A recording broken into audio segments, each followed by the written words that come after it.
నమస్తే అండి. నా పేరు అంబటి శ్రీజ. నేను రాంబాబు గారి మూడో అమ్మాయిని. అమెరికాలో ఉంటాను.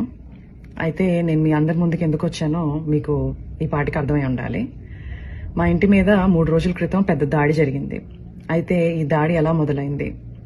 రాంబాబు గారు గుడికి వెళ్ళి తిరిగి ఇంటికి వస్తుంటే కొంతమంది టీడీపీ వాళ్ళు కర్రలు పట్టుకుని రాళ్లు పట్టుకుని ఫిజికల్ అటాక్ కి వస్తూ థ్రెటన్ చేస్తూ ఆయన రెచ్చగొట్టే ప్రయత్నం జరిగింది. కొంత బూతు పదజాలం వాడుతూ ఒక మహిళ. అన్ఫార్చునేట్ గా దురదృష్టవశాత్తు రాంబాబు గారు అదే మాటని తిరిగి అనేశారు. ఆ స్పర్ ఆఫ్ ద మూమెంట్ లో ఇంటికి వచ్చారు, రియలైజ్ అయ్యారు, ప్రెస్ మీట్ పెట్టారు. ఇంత పెద్ద లీడర్ గా ఉండి నా బ్యాలెన్స్ ని నేను కోల్పోయి ఉండకూడదు, నేను ఆ మాట అనుండకూడదు అని ఆయనకున్న పశ్చాత్తాపాన్ని చాలా క్లియర్ గా వ్యక్తం చేశారు. అయినా వాళ్ళు తృప్తి చెందలేదు. లీగల్ కాన్సిక్వెన్సెస్ ఫేస్ చేస్తానని కూడా ఆయన చెప్పడం జరిగింది. కానీ వాళ్ళకి వేరే అజెండాస్ ఉన్నాయి. టీడీపీ గూండాలు తండోపతండాలుగా 9 నుంచి 10 గంటల పాటు నిర్విరామంగా మాట అన్న మనిషి మీద అటాక్ మాత్రమే కాదు, ఆయన కుటుంబం మీద, ఏమీ తెలియని రాజకీయాలతో సంబంధం లేని మా మదర్, మా సిస్టర్స్, వాళ్ల పిల్లల మీద అటాక్ చేయడం జరిగింది. అటాక్ చేస్తూ వాళ్ళు కుల ప్రస్తావన కూడా తీసుకుని వచ్చారు.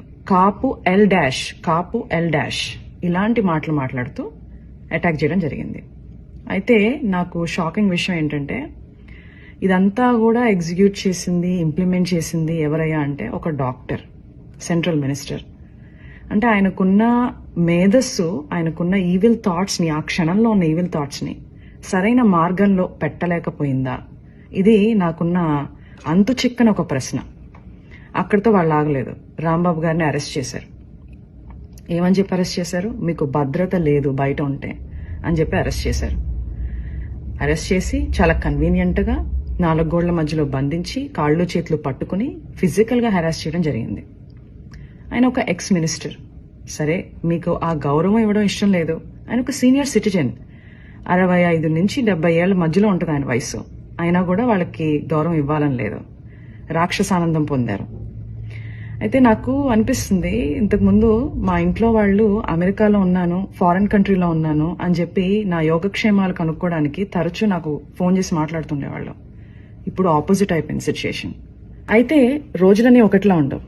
నిన్నటి రోజు ఈ రోజు ఉండదు, ఈ రోజు రేపు రాదు. 4 రోజుల క్రితం మా ఇంటికి ఎంతమంది అయితే జనాలు వచ్చారో అంతకు 10 మంది ఈ రోజు రావడం జరిగింది, ప్రేమాభిమానాలతో. ఆ రోజు మా ఇంట్లో కిటికీలు, అద్దాలు, తలుపులు పగిలిపోయాయి. ఈ రోజు ఏకంగా గోడలే పగిలిపోయినాయి.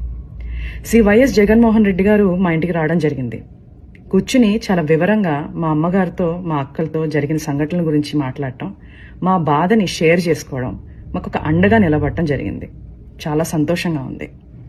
ఇవన్నీ చూస్తుంటే నాకు మా నాన్నగారు అనే మాటలు గుర్తొస్తున్నాయి.